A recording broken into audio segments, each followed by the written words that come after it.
Mikko tässä morjesta. Ollaan Teemu Arinan kanssa Alma Median tällaisessa tapahtumassa.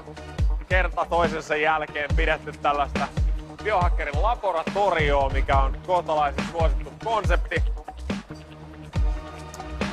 Täällä voi totta kai selailla meidän kirjaa.